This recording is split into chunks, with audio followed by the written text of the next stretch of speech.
All right, now you're on the last lesson for this course. This lesson is just to give you an idea of how to structure more complex thoughts in English grammar. Okay, we've gone over the basic words that you're going to use.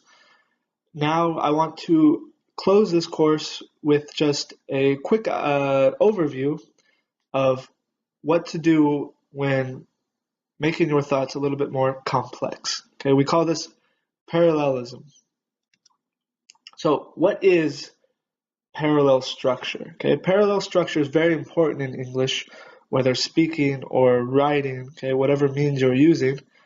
And parallel structure just means to use the same pattern of words or the same grammar pattern when you're expressing two or more ideas, okay, that have the same level of importance. Now, let's take a look at these examples to really get an idea of what it means to use parallel structure.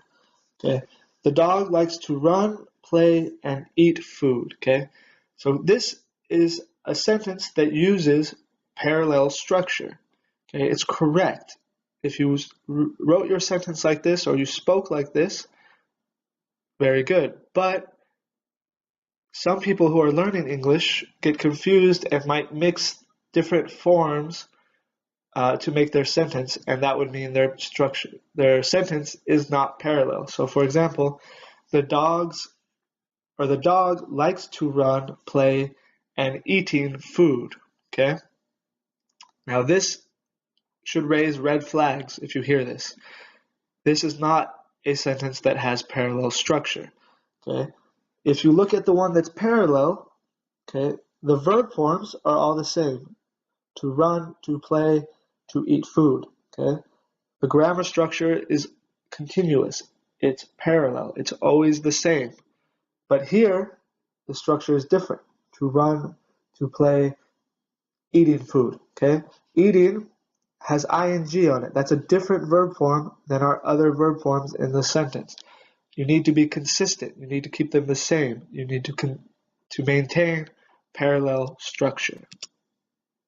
So we can use parallel structure for different sentence forms, for words and phrases. Okay, so Scott likes hiking, swimming, and bicycling.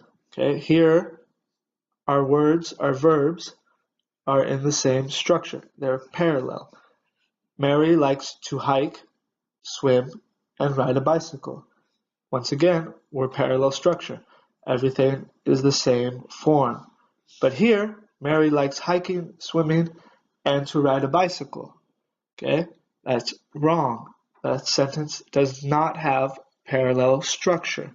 Hiking and swimming are the same, but to ride a bicycle is a different form. This should be riding a bicycle. Okay? We can also use parallel structure with clauses.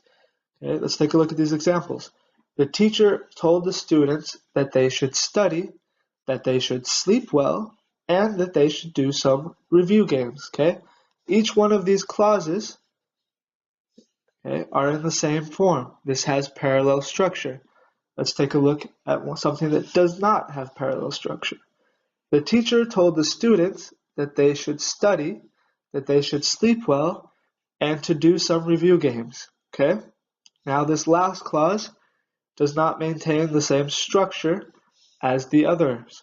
So this sentence does not have parallel structure. It is not correct. Okay? So always make sure that you maintain the same grammar forms, the same structures. Parallel structure is very important. And we can also use parallel structure with lists. Okay? Let's take a look at the example. The test will have vocabulary words, matching, multiple choice, and fill in the blank. Okay, that sentence or that list has parallel structure.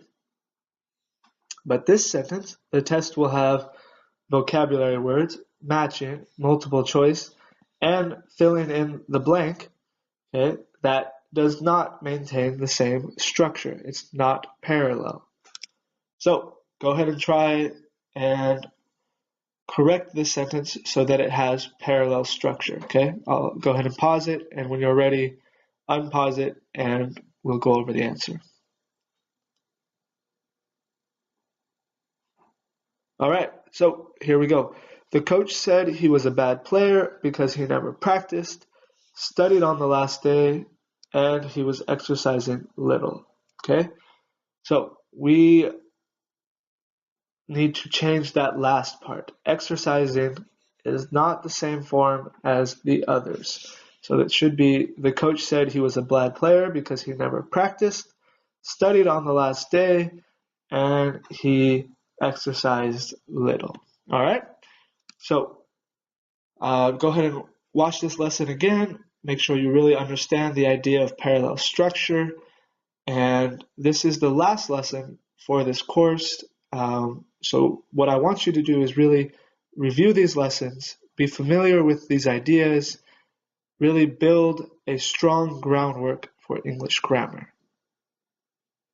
All right? And I will see you next time.